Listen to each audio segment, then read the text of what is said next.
नमस्कार, उत्तराखंड न्यूज में आपका बहुत बहुत स्वागत है। चलिए देखते हैं उत्तराखंड की 15 फटाफट बड़ी खबरों को। इससे पहले आप न्यूज को कहां से देख रहे हैं, कमेंट में बताना बिल्कुल न भूलें।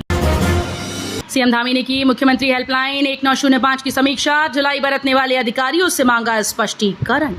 मुख्यमंत्री पुष्कर सिंह धामी ने गुरुवार को सचिवालय में सीएम हेल्पलाइन 1905 की समीक्षा की।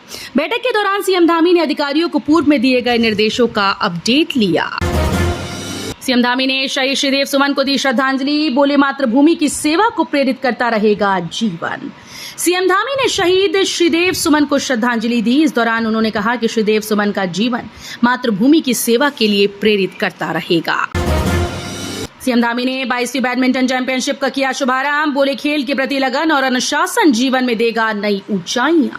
मुख्यमंत्री ने कहा कि प्रधानमंत्री नरेंद्र मोदी के नेतृत्व में देश में खेल के क्षेत्र में कई ऐतिहासिक निर्णय लिए गए, खिलाड़ियों को प्रोत्साहन दिया जाता है। प्रधानमंत्री के नेतृत्व में खेलो इंडिया जैसे कार्यक्रमों के शुभारंभ से खेल को बड़े स्तर पर बढ़ावा दिया गया। चारधाम रूट पर श्रद्धालुओं और पर्यटकों के वाहनों में ट्रैश बैग अनिवार्य, सीएम ने दिए निर्देश। चारधाम यात्रा पर आने वाले पर्यटकों व श्रद्धालुओं के वाहनों में अब ट्रैश बैग अनिवार्य रूप से होना चाहिए। साथ ही यात्रा मार्ग पर किए जाने वाले कार्यों की GIS टैगिंग भी की जाएगी।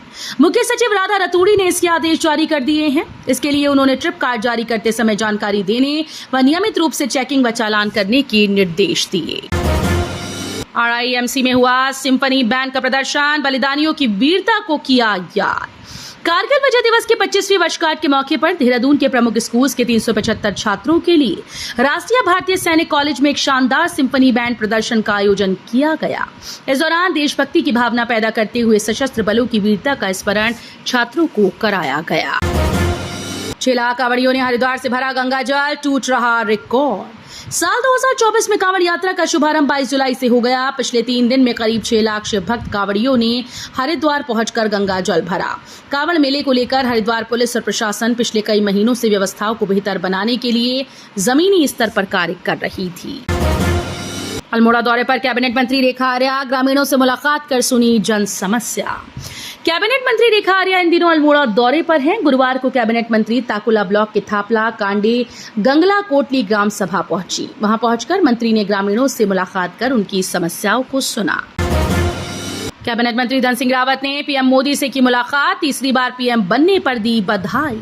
कैबिनेट मंत्री धन सिंह रावत ने गुरुवार को पीएम मोदी से शिष्टाचार भेंट की। कैबिनेट मंत्री ने प्रधानमंत्री मोदी को केदारनाथ धाम का मोमेंटो भेंट किया। सरकार को 50,000 से अधिक लोगों का करवाना होगा पुनर्वास, जमीन की तलाश करना बड़ी चुनौती।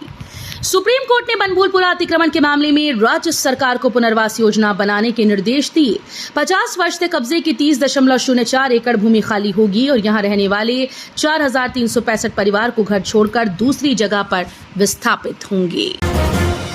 ट्रक मालिक को बंधक बनाने से गुस्साए ट्रांसपोर्टर्स का आंदोलन शुरू, सीएम के सामने रखेंगे मामला।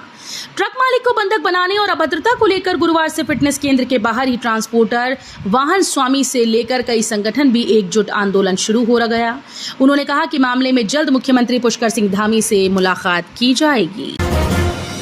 चुनाव आयोग को भेजा केदारनाथ विधानसभा उपचुनाव का प्रस्ताव, अधिसूचना जारी होने के इंतजार। उत्तराखंड के मुख्य निर्वाचन अधिकारी कार्यालय ने विधायक शैला रानी रावत के निधन के बाद खाली हुई केदारनाथ विधानसभा पर उपचुनाव का प्रस्ताव चुनाव आयोग को भेज दिया है। अब चुनाव आयोग ही उपचुनाव की तिथियों का ऐलान करेगा। बिजली दर बढ़ोतरी के प्रस्ताव पर 12 को जन सुनवाई, प्रदेश भर से 8 अगस्त तक मांगे गए सुझाव। प्रदेश में बिजली दरों में बढ़ोतरी के प्रस्ताव पर उत्तराखंड विद्युत नियामक आयोग 12 अगस्त को जन सुनवाई करेगा। UPCL ने 63 पैसे प्रति यूनिट की दर से बढ़ोतरी की मांग की है। अगले 5 साल शहरी नियोजन पर सबसे अधिक ध्यान देगी सरकार, कचरा प्रबंधन सहित कई योजनाओं के लिए बनाएगी फ्रेमवर्क। आम बजट में 30 लाख से अधिक आबादी वाले 14 शहरों को उनके मौजूदा ढांचे में फिर से विकसित करने और 100 शहरों में पानी की बेहतर आपूर्ति, सीवेज ट्रीटमेंट और ठोस कचरा प्रबंधन की योजनाएं संचालित करने की बात की गई है।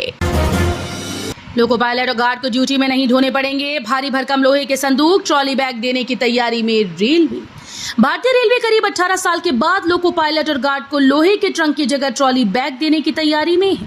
अगर सब कुछ योजना के मुताबिक हुआ तो लोको पायलट और गार्ड्स को अब अपने निजी सामान और आधिकारिक उपकरण लोहे के ट्रंक में नहीं रखने पड़ेंगे।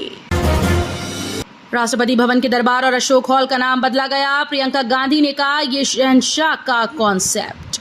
राष्ट्रपति द्रौपदी मुर्मू ने गुरुवार को बड़ा फैसला लेते हुए राष्ट्रपति भवन के 2 महत्वपूर्ण हॉल का नाम बदलने का आदेश दिया।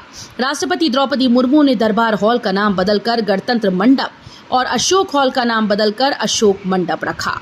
राष्ट्रपति भवन ने दोनों हॉल के नाम बदलने को लेकर एक बयान जारी किया है। तो ये थी उत्तराखंड की 15 बड़ी खबरें। रोजाना ऐसे ही सबसे पहले अपडेट पाने के लिए चैनल को सब्सक्राइब करना बिल्कुल ना भूलें। साथ ही वीडियो को लाइक भी कर दें। धन्यवाद।